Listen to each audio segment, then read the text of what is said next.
चलो भैया बोली अरे छोड़ छोड़ ओहो चलते न बने आदिशक्ति फिल्म्स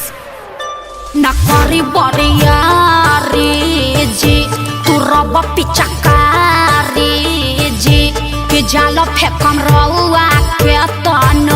न फंसे ये बरारी जी ए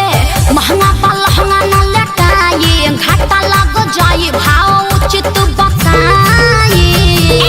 छौ बहनी कराई ताजे तनार रुपिया कहबू तो हके वो तने रुपिया दे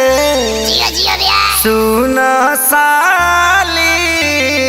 हो अब हवा कैसे पसेरी 2 रुपिया हो 2 रुपिया 2 रुपिया हो 2 रुपिया चोली रंगाई दे 2 रुपिया हो चोली रंगाई दे 2 रुपिया हो साया रंगाई पौने 2 रुपिया चोली रंगाई दे 2 रुपिया रे साया रंगाई पौने 2 रुपिया आए विवेक जी तनी बेंजू पेरी तो जो खपे चुकारी हिया से खोदी जन पतना जना जाए जे जागे कि जाना वहाँ जाए जे जागे तो हटे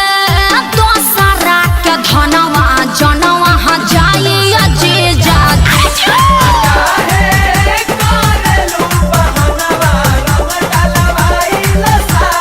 Come on ओह या हाय रे टके जवानी हजे जो अतना मोलाई करवाए